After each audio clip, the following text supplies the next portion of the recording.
Hello, everyone, and welcome to Alloy's first webinar of 2025. I am Rachel Hughes, Community Manager here at Alloy Women's Health.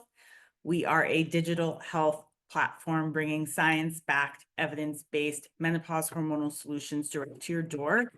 Today, I am so happy to welcome Dr. Kumkum Sarkar Patel back to our platform. Dr. Patel is a double board certified gastroenterologist and women's health advocate, specializing in gut health, IBS, and the gut-brain connection during hormonal transitions. Practicing in Orange County, California, she takes an integrative approach to gastrointestinal care, combining advanced clinical expertise with a focus on lifestyle and mind-body wellness. A frequent speaker and consultant, Dr. Patel was named the 2023 Healthcare Innovator of the Year by the Irvine Chamber of Commerce and recently opened a concierge gastroenterology and wellness practice with telehealth options nationwide. Dr. Patel is passionate about empowering women to take charge of their gut health, addressing the unique challenges of hormonal shifts, stress, and lifestyle. Her work bridges the gap between cutting-edge science and practical personalized care. Welcome again, Dr. Patel. Thank you so much for joining us and discussing, I think, the critical and often misunderstood topic of gut health during perimenopause and menopause. As women navigate hormonal shifts, gut health plays this pivotal role in their overall well-being. And I'm really appreciative you're here to delve into the science and allow us to gain some practical strategies for maintaining a happy, healthy colon. I was thinking about sort of how to get this conversation started, and it occurred to me that I don't think I know a woman over 40 who hasn't complained about a shift in how her gut is feeling. So whether it's bloating, gassiness, constipation, IBS, help us frame the conversation and sort of understand what happens during perimenopause to our gut. And can you list, I guess I sort of did, but maybe any other common digestive issues that women struggle with at this time? Yeah, so thank you so much for having me. First of all, happy Thursday, happy New Year, everybody. This is one of the topics that is up and coming, and I feel that it's not as well understood because one, it wasn't even taught to most, physicians, much less the general public, and two, we're only finding out more and more about the effects of, different hormones and the loss of these hormones on our gut health and how it impacts everything, really. And so the main things that you have to really take away is that with perimenopause and menopause, you're having a decline or a reduction in your estrogen and progesterone. Obviously, as you get older, your ovaries are producing less of these hormones, and your progesterone is the first thing that starts to fall, then your estrogen. And one of the biggest things that it not only does for your gut is it causes changes in how the gut moves. It causes a change in the sensitivity of gut issues, and it causes gut brain issues. So those are the big three topics that I think are important in terms of understanding how declining hormones impact gut health. And we can kind of dive deeper into each of those. So first and foremost, if you lose estrogen and progesterone, what that does is loss of estrogen will slow down the motility or the movement of the actual gut itself, right? So when it's slowed down, then what that can lead to is you having more bloating, right? You have a lot more bacteria sitting around, causing fermentation. The foods that you are eating are sitting in there for a longer period of time. They're not moving as fast, so they're producing gas. And so you end up feeling a lot more bloated, okay? And then you can also have constipation, okay? Um, you know, in terms of in perimenopause, you still have your periods. And so you think about in perimenopause, your overall progesterone levels are coming down, but every month you still have a cycle. And in that cycle, each month, you're having a rise and fall of your progesterone within an overall decline. Yes. So in that sense, right after you ovulate, your progesterone levels are going up because it's the brain is thinking, okay, are we pregnant? Are we not? Are we going to have a period at the end of the month, or are we going to be pregnant? And if we're not pregnant, we're going to drop all our hormones and have a period. And so temporarily you can have constipation, right? When their progesterone levels rise. And then when it drops suddenly, the day of your period, you can get those cramps. You can get a release of what we call prostaglandins, which causes cramping in your uterus and cramping in your colon and causes those period poops. Yeah. And so people are Interesting. like, wait, what's going on? Why? I thought I was bloated. I was constipated. Now I have diarrhea. It's these fluctuations that's causing that. Okay. And we see a lot more of the fluctuations during perimenopause and menopause. The That, next big thing that happens is you get something called visceral hypersensitivity. I know that's a big $10 word that I just said, but it just means that you have more nerve hypersensitivity in your gut when this happens as you get older, as you lose more of your hormones. And that is because a loss of your progesterone and estrogen is leading to changes in the ratio of good and bad bacteria. Okay. So you get more IBS symptoms. Okay. So when you're losing these hormones, you're getting a change in the microbiome and the amount of good and bad bacteria. This is leading to a change in how the brain is saying, oh, okay, we don't have as much good bacteria. We can't handle stress as much. And this is putting the body into a low dose fight or flight. So the body's kind of just always stressed. Okay. And so in irritable bowel syndrome or IBS, which is happening maybe because of these changes in the bacteria, the body's like, ooh, okay, we're going to slow down, we're going to speed up, or we're going to have more sensitivity. So you feel that bloating a lot more. You feel the constipation a lot more. You're more sensitive also to what's happening right around your periods, right? You're like, ooh, my cramps used to not be as bad 5 years ago, but now it's so much worse. Or, oh, I used to be, one of those people, it didn't affect me the 3 or 4 days before my period as to how bloated I was or how much weight I used to fluctuate before my period. But now I'm way more sensitive to it. Now before I used to feel like I was 3 months pregnant, in terms of my bloating. Now I feel like I'm 12 months pregnant, the day before my period. And that is because you're more sensitive. That's the nerve sensitivity that's worsened because of these changes. And the that's fascinating. I'm sorry, keep going. That's incredible. Thank you. last portion is the changes in the gut brain axis, right? This is one of the biggest things that I focus on as a gastroenterologist is that your gut and your brain are very intimately tied together, right? Your gut is controlled by all the bacteria in there and the nerves that surround the gut, and they communicate with the brain using something called the vagus nerve, okay? The gut bacteria are responsible for producing a predominant amount of your happy hormones. Okay. So your serotonin, your GABA, your dopamine, okay, are predominantly produced in the gut. And they can influence your brain in terms of anxiety, depression, stress. Okay. So when you are losing estrogen and progesterone in perimenopause and menopause, you are also reducing the production of serotonin, your happy hormone, because estrogen actually sits on the nerves that actually influence the production of serotonin. Okay, estrogen actually modulates tryptophan production. Okay, it stimulates tryptophan, which is the precursor to serotonin, the happy hormone. So if you don't have enough estrogen, you're not going to make enough tryptophan, which means you're not going to make serotonin. And guess what? If you don't have enough serotonin, you're going to be depressed. You're going to be you're going to have anxiety, right? And this is the reason why you see so many women have major mood changes in this time, because their loss of estrogen is causing them to lose their happy hormone, right? You're like, I'm so much more moody now. This is unbelievable. I'm so happy that you're here to explore this with us. It's incredible. Thank you so much for all of that.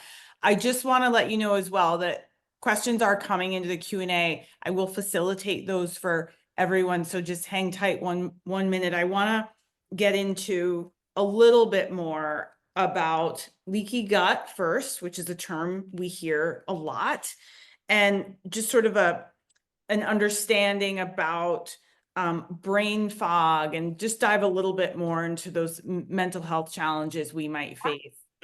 So to begin, can you break down what leaky gut means? Does it really mean anything? Is it a wellness term? Is it a real term? And can you also share a couple of ways that hormonal changes influence the gut barrier integrity? Absolutely. All right.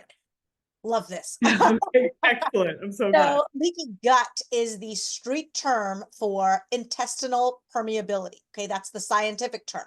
And intestinal permeability means that the junctions or the little barriers in between each of the cells in the intestine are no longer as tight, right? You think about like a wall, and each of the bricks of the wall are tightly, there together.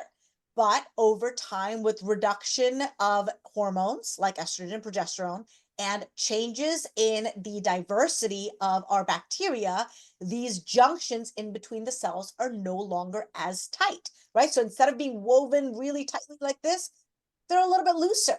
And when things are looser, other toxins can permeate through or leak through. And that's why it's called leaky gut, which means that toxins like alcohol, toxins like medications, antibiotics, can get into your bloodstream and then trigger for inflammatory things such as increased insulin resistance, obesity, a more of weakening of the epithelial barrier in terms of your immune system, so you can get sicker easier, you can get viral infections easier. And so this happens because estrogen also helps to maintain that intestinal barrier epithelial tight junction, right? It helps to maintain the tightness of those cells together. So when you lose those estrogen and progesterone, it's not as tight. Okay.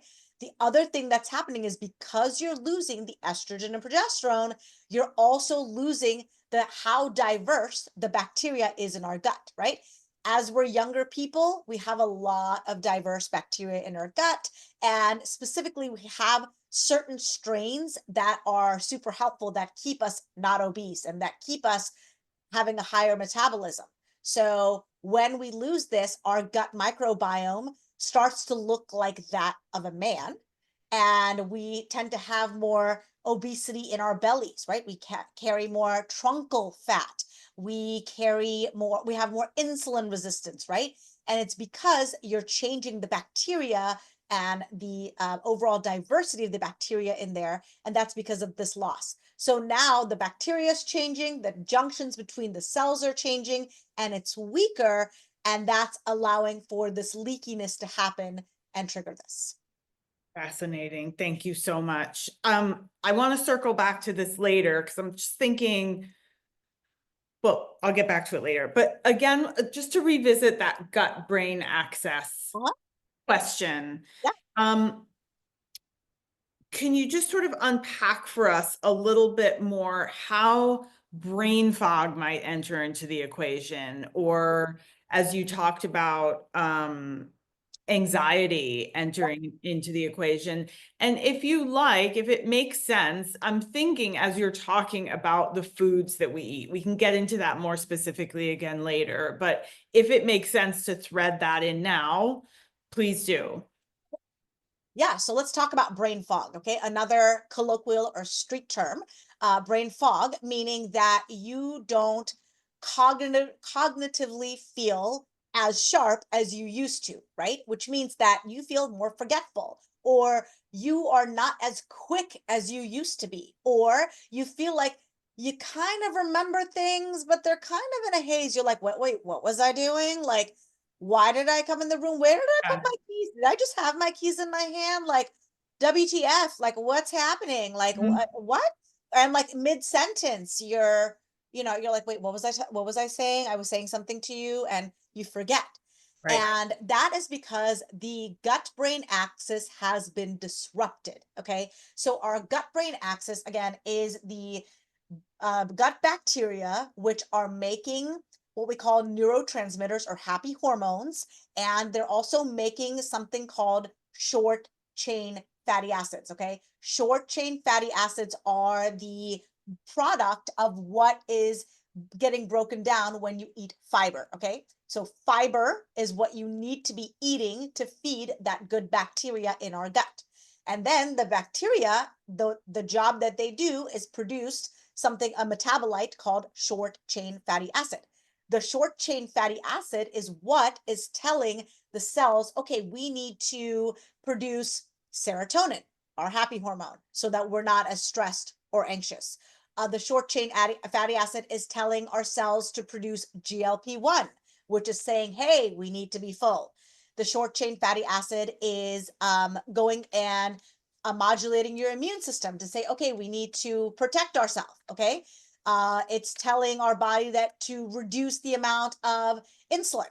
So it's doing all of that. And one of the big things is that loss of estrogen is also leading to a loss of what we call tryptophan, as we talked about previously. Tryptophan is the precursor to serotonin. And I was reading recently a scientific study that showed in rats, they found that acute tryptophan depletion, like if they took it away all of a sudden, and then they gave them a cognitive test, like having to remember things, Oh, that wow. they not only did they have irritable bowel syndrome, but their cognitive performance was reduced when Right. they were in a state of tryptophan depletion. So if you don't eat foods that allow your body to make serotonin, the happy hormone, you don't perform as well, right? And so it's really important to realize that what you're feeding in the gut has a lot to do with how you're performing in the brain, right? And so that was what leads to that gut, that brain fog and that gut brain axis, because you're relying on your gut to help produce your serotonin, your GABA. And if you deplete it in the gut, it's reducing the performance and the release of serotonin in your brain. So you don't perform as well. And they actually did tests. They had women with IBS also like take tests after acute tryptophan depletion, and they're like, oh, they didn't perform as well as people who had tryptophan to make their serotonin. So it's Amazing. huge to understand that if you're unhappy, you are depressed, anxious, you're probably not performing as well because your gut is missing that happy hormone that it needs to feed the brain as well. So appreciative of that breakdown. Thank you so much. And again, it just kind of brings me back to this idea that we talk about all the time anyway, which is sort of all of the components of what makes for an easier perimenopause, a healthier outcomes, and certainly understanding what we're feeding ourselves, how we're treating our gut is critical to that. I'm so grateful for this conversation. Okay, I want to turn now to some questions that came in. The first is, do you recommend GI microbiome mapping? Okay, so that's a great test. So GI Map or GI 360 are two tests that are major out there. I actually do get them and perform them in my clinic. So if that is something people are interested in, we can talk about that.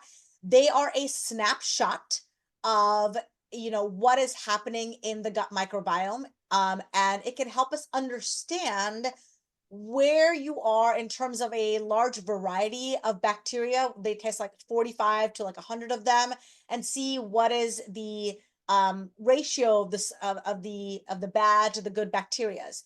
Is it helpful? Yes, as a snapshot. Is it 100% accurate? No, in the sense that our gut microbiome is ever changing, and not every bacteria and result on these stool tests is accurately depicting what's happening in your gut. So yes, can it give us an idea of kind of what's happening? Yes. I don't think we have scientifically become perfect in finding the perfect, microbiome test that is going to say, okay, here are the holes, but we can get a better idea. Like if we see that you're maybe missing lactobacillus, or you're missing bifidobacterium, or you're missing Akkermansia. Okay, we have some things to work on. Maybe we can increase your vegetable intake to help those strains of bacteria ferment more, or we can increase your fermented dairy like kefir and sauerkraut so that you can increase those strains. Yes, so it can help, but it is not 100% accurate, and it's not a silver bullet solution. So, but I do perform them in my clinic and as well as in my coaching program. And so that is something that you want to explore. that is something that can be done with your physician or even with me. Okay, terrific. Thank you. Someone asks, she says, I had a large ulcer after induced menopause. Is this related to my gut and the sudden absence of estrogen? Where was the ulcer? She didn't say. I'm We can, assuming the stomach ulcer. okay, we can try that and Okay. see. So See you if think the she, ulcers? we'll see if she responds. Okay. Until then, actually, why don't Yeah. we hold off on your answering that question? Yeah. Um, Probiotics came up a lot. I heard from people in the community. It was a question of my own. This person asks, are probiotics in supplement form effective or even necessary, specifically after taking antibiotics? We can talk more broadly about probiotics, but to this question and antibiotics. So yes and no. Yes, in the sense that you do need to replenish and kind of improve the diversity of your microbiome after you've taken antibiotics, because with antibiotics, you're wiping out not only the bad bacteria, but a lot of the good stuff is going with it, right? And so you need to obviously go back to a healthy diet of having fiber, having probiotic rich foods to, kind of repopulate that gut. But sometimes you don't get to go back to that, and it may not repopulate at the same level. So in that sense, can a probiotic help? Yes. And in some studies they are showing that a probiotic that contains multiple different diverse bacterias, strains, can certainly help in terms of um, you know helping produce the bacteria, and help in terms of getting your IBS symptoms reduced because of antibiotic, because antibiotics can induce post-infectious IBS, and so probiotics can certainly help in that. Just to stay on probiotics for a moment, first of all, assuming they are, as you laid out, helpful for a number of reasons, are there any specific strains, you mentioned a few a moment ago, that you'd recommend for women in perimenopause and menopause? Or is there a general kind of all-encompassing, covers all bases, probiotic kind of thing to look for? Yeah, so in perimenopause and menopause, we certainly end up losing a lot of lactobacillus and bifidobacterium. And so kind of replenishing those strains with fermented dairy, fruits and vegetables, and or probiotics, if you're not able to get them through your diet, is very helpful. Also, we lose Akkermansia muciniphila as we get older and with changes in our hormones. And Akkermansia is really crucial in terms of maintaining that gut lining tightness. And so, you're losing those. So to help them replenish is very helpful. Okay, thank you. We talked about constipation briefly earlier, and someone asks here about hemorrhoids. Someone also asked me in the background about hemorrhoids. This person's question is, do hormonal shifts contribute to hemorrhoids? Definitely seems worse at various points during my menstrual cycle, very disruptive. What do you recommend aside from increasing fiber, which she's already been doing? Okay.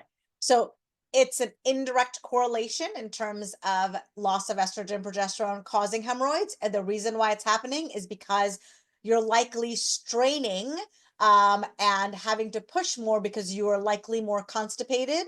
And sitting on the toilet for a longer amount of time is putting pressure on your pelvis, which is causing those veins to bulge out to form hemorrhoids. Okay. So hemorrhoids are just swollen veins in your rectum that are resulting from pressure in your bottom. So if you're pushing a lot, that's happening. The other reason why you could also be having hemorrhoids is also because you're doing, a lot of straining, like if you're doing deadlifts and if you're doing them wrong, right? If you're doing a deadlift because you're like, I'm going to get muscular and you're doing it wrong, you're putting pressure in the place that is supposed to stabilize your core, right?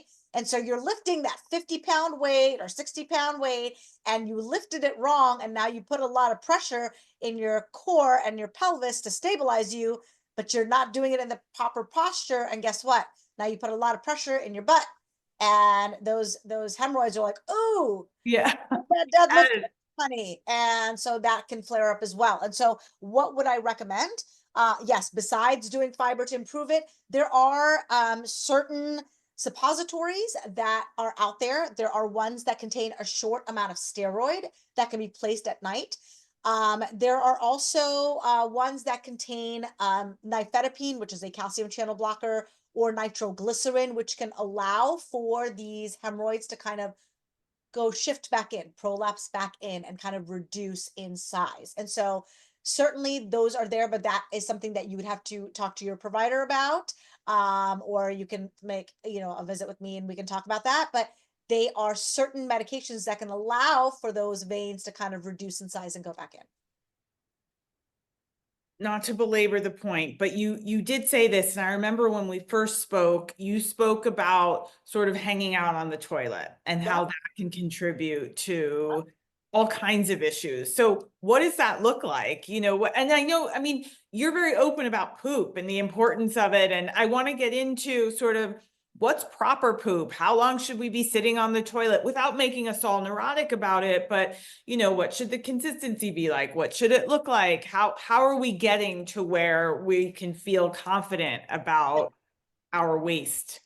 Okay, yes, absolutely. I love that waste. And I just had to, I was like, our waste as in Oh, W-A-I. sorry, our waste as Sorry, in, waste. yeah. Yes, W-A-S-T-E. Yes, W-A-S-T-E. Okay, good. So here we go. So obviously with loss of estrogen progesterone, you're also going to get weaker pelvic floor muscles, okay? Because our pelvic floor muscles depend on estrogen and progesterone, right? And so not only are you getting slowed bowels during perimenopause and menopause, you're also getting weaker muscles that are having a harder time pushing things out. So number one, get a toilet stool. The Squatty Potty brand is a popular one.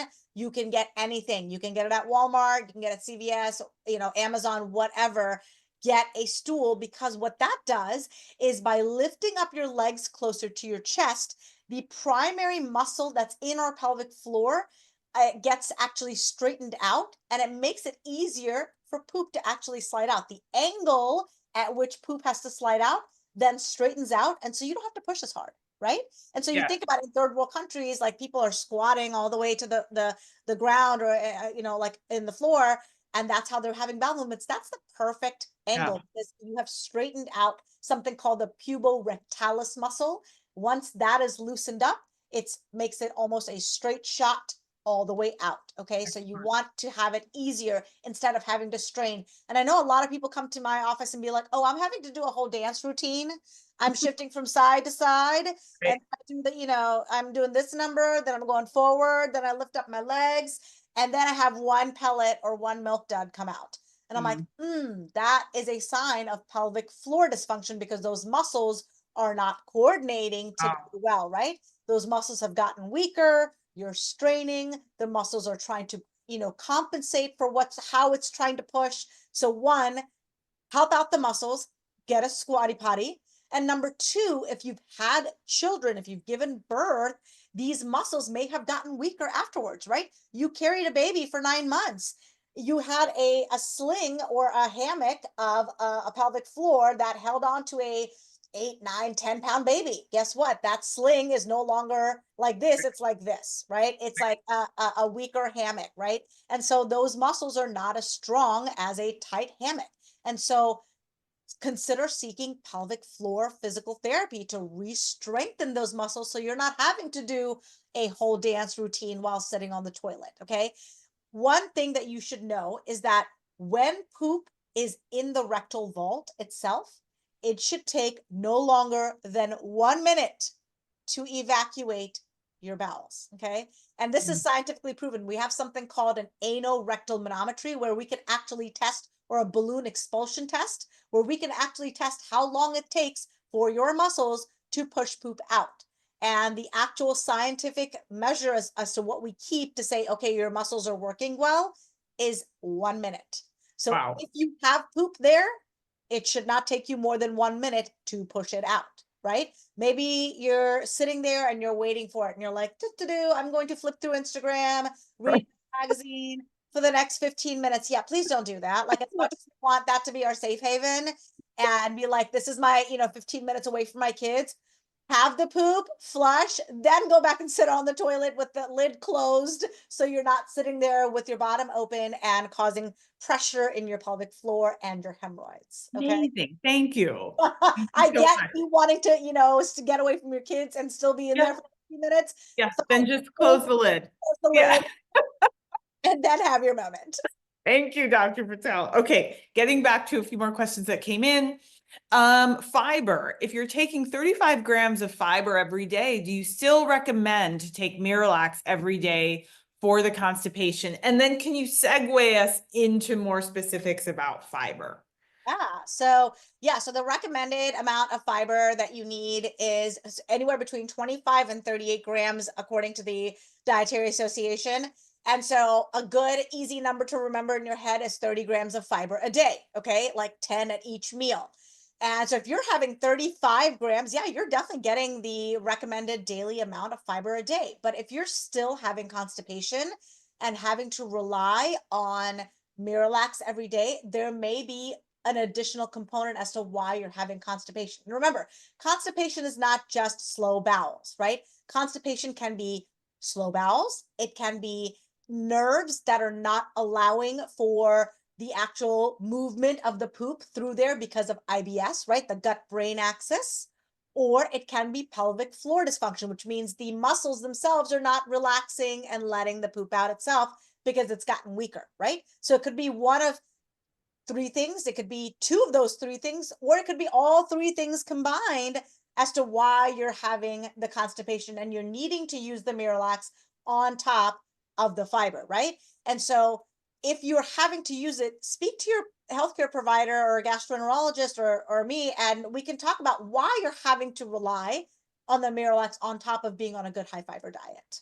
Okay. And now fiber sort of in general, give us an idea now of what we should be consuming, how much, what a typical day might look like on our plates. Yeah. So fiber, I feel like, is such big topic, and not everyone even does it properly. And it's super hard to understand. I think I did an Instagram post about it yesterday. But fiber is, there's soluble fiber and then there's insoluble fiber. Okay. And soluble fiber is the type of fiber that is much easier to digest. Think about berries, chia seeds, oats. Okay. These are things that you can get, and they are drawing water in from your intestine and forming a gel-like substance, but that helps to reduce the amount of overall absorption of carbohydrates and sugars. Okay. That's your insoluble fibers, easier to kind of get in. Okay. Then there is something called insoluble fiber. Insoluble fiber, think of these as your rough veggies, okay? Think about your kale, your Brussels sprouts, your asparagus, things that are smelly, farty. Those are your insoluble fibers. Wheat, bran, right? Like the bran flakes, right? Those are things that are rough. And the reason you need both of them, but if you're more on the constipated side, you want to include a lot more of the insoluble fibers, because you need to have a faster transit. You need a faster movement of the bowels out of there. So if you're just having a ton of, soluble fiber, you actually may worsen your constipation, right? So it's Okay. important to know that you can't just have one type of fiber and be like, I'm just going to eat berries Right. forever. I'm going to have 50, pounds of berries. And well, that's not going to help. You need to kind of have a little bit of both. Okay. And so, there's those. What other foods can have a lot of fiber in them? Apples, avocados, peaches, kiwis. A recent study in the New England Journal of Medicine actually said 2 kiwis a day will improve your number of bowel movements and the quality in how you actually expel your poop in terms of your symptoms. Okay, so in terms of reducing bloating and abdominal pain. And so, back in the day, we used to only think that prunes were the Right. go-to in terms of fruits. Prune has a lot of what we call sorbitol, and that is a sugar-like substance that absorbs water and pushes poop through. But sometimes if you've got IBS, prunes can really exacerbate your bloating Yeah. things. And so it doesn't feel really good in terms of getting that. So if you're gonna pick a fruit for your fiber intake, pick kiwis. 2 kiwis a day keeps the gastroenterologist away. And so Okay. I would highly recommend that. And it's a great fruit. It's got vitamin C, great for your skin, and so that is a must go to, in my opinion. Dr. Patel, someone asks, to piggyback off of what you just said, what if fiber-rich foods make you more bloated? And there are a lot of people, a lot of women out there in particular, I think entering into perimenopause and beyond, who may have an issue with raw fruits and vegetables in particular. I don't know if it's one and the same, and I don't know if estrogen depletion is to blame, but could you talk about or speak to those people? Yeah, absolutely. Yeah. So you're absolutely right.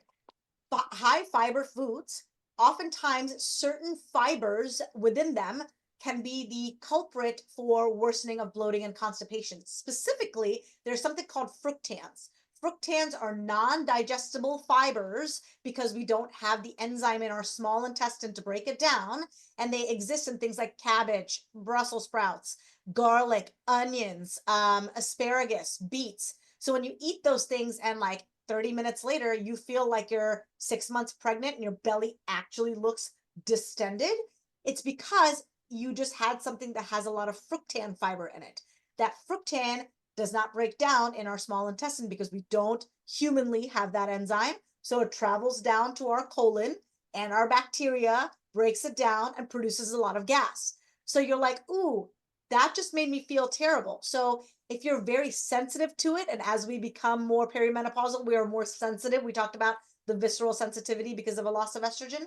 You may not be able to handle it as well, but please don't try to avoid them completely, because that fiber is feeding the good bacteria. Instead, you can choose lower FODMAP. I'm sure you've heard of these lower Yeah. FODMAP vegetables and fruits to enjoy. That can include things like bok choy, carrots, alfalfa, artichokes, potatoes, pumpkins, spinach, green beans, right? In terms of fruits, obviously, I talked about kiwis. Kiwis should, again, 2 kiwis a day keeps the Yeah. gastroenterologist away, or just not me, but every other gastroenterologist. We don't want you Yeah, kept away. not me, but yeah. Bananas, blueberries, raspberries, right? Strawberries. Think about your berries. They have the things in there. But again, remember, you don't want to just live on a berry diet, but Yeah. these are things to enjoy without being completely bloated and constipated. So often you can go online anywhere and look up low FODMAP foods to enjoy that have fiber, because you want to still get the fiber but not be as bloated. Things you Great. should remember, fruits like apricots, and things like lychees, pears, plums, they have something called polyols. Again, that's the sugar fiber, right? That is not able to be broken down. So it's got good fiber in it, but because we can't break down polyols, or you've got artificial sweeteners, right? Yeah. You're taking xylitol, sorbitol, they exist in like the fake sugars. They can, because they don't get broken down, they cause bloating, right? They Is cause stevia in that camp or not necessarily? not as much. Okay. Yeah, but yeah, not as much. Okay. Okay. Somebody asks, and this is probably a quick answer for you, is a consistent leaky runny nose a sign of leaky gut? And are there other, yeah, I don't know. So consistent leaky runny nose may be something called irritable larynx syndrome. And I'm not an ENT doctor, Yeah, but yeah, yeah. I know a lot of ENT doctors, and they talk about this. A Okay. lot of times you become more hypersensitive to the secretions in the back of your nose and throat. And just like in your intestines, how you have more sensitivity to how things move, you are more sensitive to how the secretions in your upper sinuses are moving. And so you become more sensitive to it, and you kind of Yeah. sit back more, and that can then lead to more production of that liquid, that mucus, so you experience it more. But you should talk to an ENT specialist to make sure it's not something else. Thank you. I'm starting to stress out because we only have Dr. Patel another 20 minutes. And so I want to get to more questions, and I have a couple more I wanted to ask you. This is an interesting question. Does circadian rhythm play a role in healthy gut microbiome? Absolutely, absolutely. Because a circadian rhythm is telling your body when to wake up and when to go to sleep, right? So when you wake up, your brain gets the notion that light is there, right? And when you open your eyes and you see light entering your eyes, you have something called high amplitude colonic propagations, another $25 word, okay?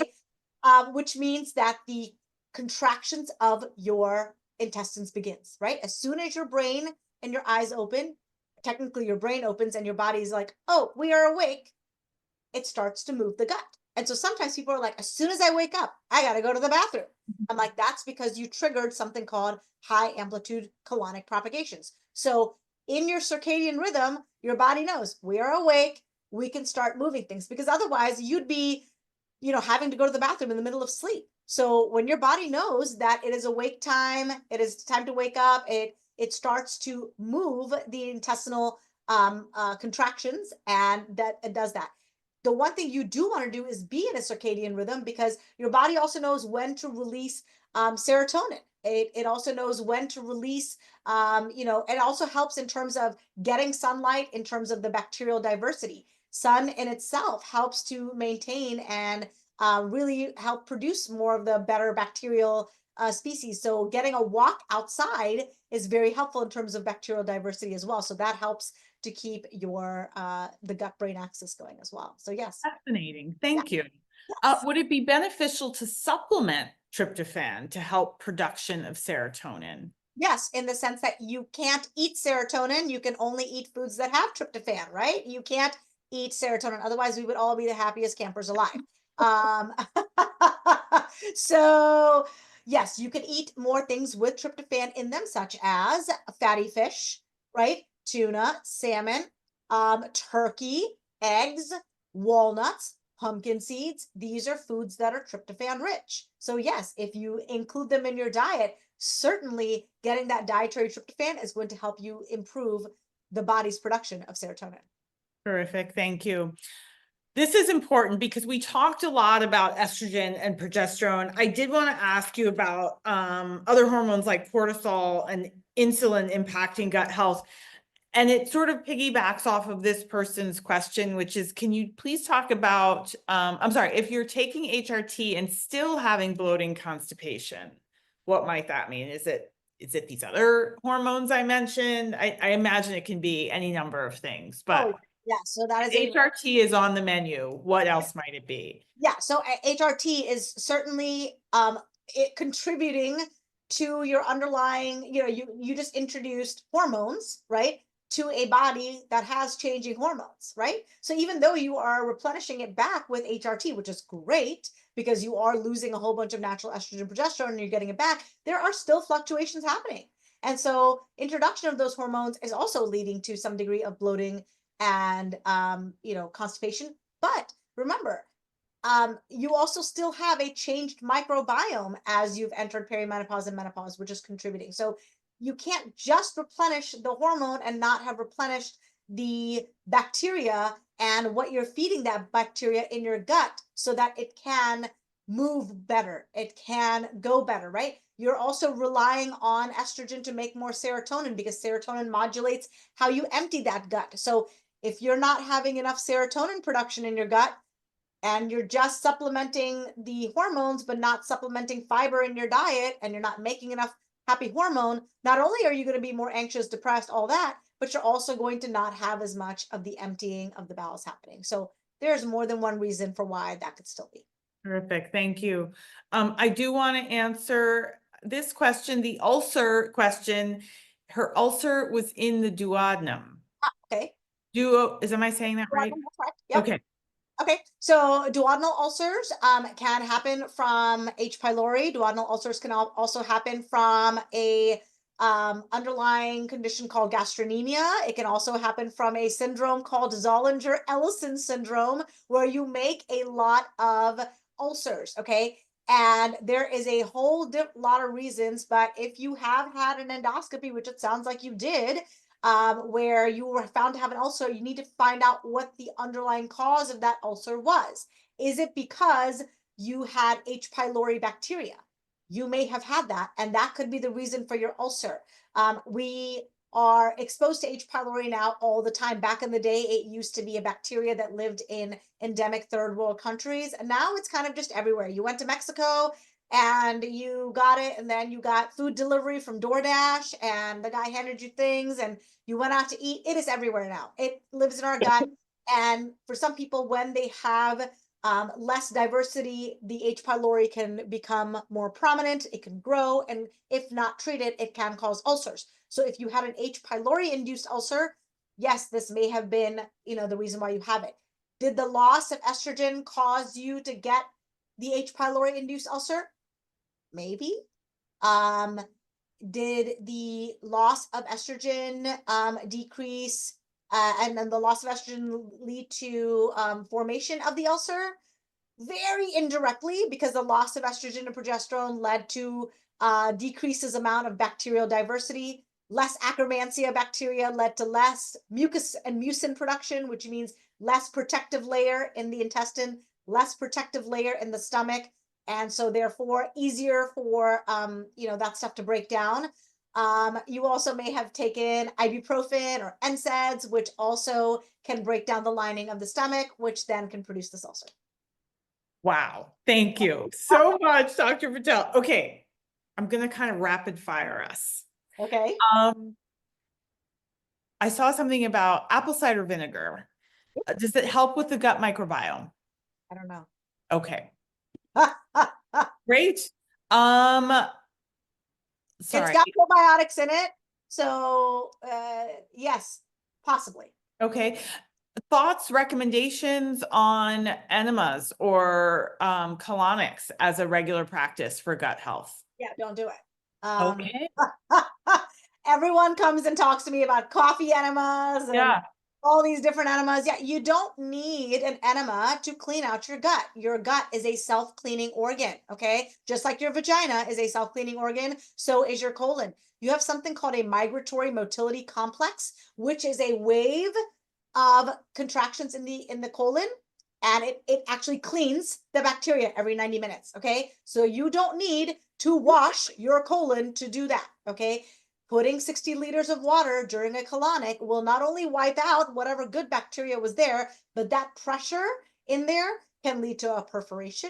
It can lead to an infection. If that water wasn't sterile, guess what? You're going to get a infection. Not worth it. You can also get electrolyte imbalances. So again, if you're having that much constipation where you're relying on colonics to empty you out, there are multitude of reasons why you have underlying constipation, and that needs to be addressed first. Again, feel free to see me. We can talk about it. Please don't rely on colonics on the regular to do that. Thank you. I want to ask this question because we hear about this condition, ulcerative colitis. She says she was recently diagnosed. She's postmenopausal, started HRT, has a lot of allergies, and takes daily over-the-counter 24-hour allergy medicine. Could the allergy medication be doing harm to my colon? I don't know what allergy medications she's taking, but if they are what we call NSAIDs, like ibuprofen, it is not recommended that you take that in ulcerative colitis because things like that can affect it. The underlying cause for her ulcerative colitis is likely autoimmune, which means that a antibody is attacking the lining of her intestines, which is causing for these ulcerations to occur throughout the colon. One of the biggest things that has been studied in terms of helping the bacterial lining and the epithelial lining in the gut is turmeric. 3 grams of turmeric a day has been studied recently in terms of helping the gut in ulcerative colitis. So to answer your question in a roundabout way, I don't know what medications you are taking. That is something you need to speak to your gastroenterologist about. Thank you. Wrapping us up soon.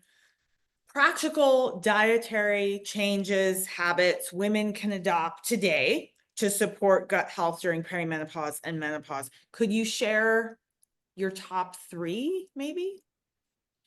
30 grams of fiber a day. Okay. Water. 60 to 80 liters, 60 to 80 ounces, sorry. Ounces, 60, I was gonna say, whoa. I'm way behind. 60 to 80 ounces a day. Yes. Okay. Cutting out sugar. Cutting out sugar. Sugar is pro-inflammatory, right? Processed sugar is going to lead to more changes in the gut bacteria, allow for the harmful strains of bacteria to grow, which then increases your cortisol, your insulin levels. It also increases your cravings for more of those bad foods, because when you eat that sugary item, the processed sugary item, you got the quick hit, the quick dopamine, the quick happy, the quick satisfaction. But overall, it has a lot of long-term effects. And because you are more insulin resistant, as you've lost these hormones, you will tend to store more truncal fat. And so it is all related. So cut down on your processed sugars, right? Natural sugars in the form of fruits is fine. So cut down Great. sugar, have more fiber, drink more water. I want to hover on something for a minute. Alcohol, in the news a lot these last several weeks. Surgeon General would like to put a sticker warning on there. How does alcohol consumption affect the gut microbiome, especially for women that we're talking to and about? And if you have maybe sort of like 2 or 3 tips for women who want to enjoy alcohol, but also protect their gut. Yeah. So again, alcohol can disrupt the microbial diversity, right? So you had a lot of diverse bacteria. Having more alcohol can not only lead to stomach gastritis, right? Because irritation in the lining of the stomach, but also a disruption of the gut microbiome, right? And alcohol can also lead to more increased leaky gut, increased gut permeability, right? So if you're wondering why you're having more infections or whatever after more drinking, that's because of that. And so if you're looking to protect the lining of the gut, limit your alcohol. Obviously, now they're saying no amount of alcohol is safe, right? No amount of alcohol is safe. But if you want to enjoy it, limit your alcohol to maybe 1 to 2 drinks a week, and try a lower sugar option like drier wines, right? Because one, that's going to lead to less hangover the following day, right? If you want to have a glass of champagne, have the one that says brut or extra brut, right? Not the one that is like tastes like prosecco and tastes like candy. Right? Like you're Okay. gonna have over the next day, you're gonna feel like crap, and you're probably only gonna have one of those glasses anyways, or 2 of those glasses anyways, because you're less resilient to be able to be drinking like you were when you were 21. So do that, and then eat fiber before you have that meal, right? Because the reason is because if you have the fiber first, it's forming that gel-like lining to protect the lining of the gut. So if you have a protective lining in the gut in the first place, what you're chasing afterwards is less absorbed.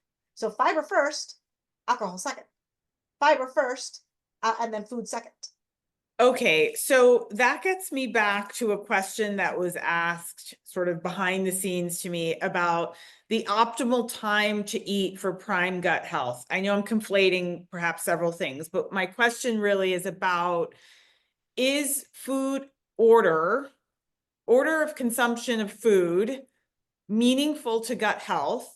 What should that order be? Setting aside alcohol for a moment, could you tell us what that is? Yeah, absolutely. The order of which you eat 100% matters, and it should always be fiber first, proteins and the healthy fats next, followed by carbohydrates, and then any sugars, desserts, refined things that you shouldn't but are going to have likely as a dessert at the end. Okay, Okay. so fiber first. Why? Because you want, one, fiber is not going to trigger an insulin spike. Okay, so if you're only triggering the insulin a little bit, it's only at a lower level. So when you do later on down the road have a sugary dessert or carbohydrate, your insulin won't spike as high because you're already working from a lower level. So having that fiber first is going to help in terms of decreasing the absorption of carbohydrates that are to come, because it makes that gel-like substance that lines the intestinal tract and reduces the absorption of carbohydrates to come. It also helps you feel fuller faster, so you will eat overall fewer calories, right? Because fiber tells your bacteria to make short-chain fatty acids, which will then release GLP-1, right? The Ozempic, the natural Ozempic, which tells your body we are full. So if you eat your fiber first, you will likely overall take in less calories because you will have released GLP-1, which will tell you that you are full. So you'll eat less and, help with weight loss.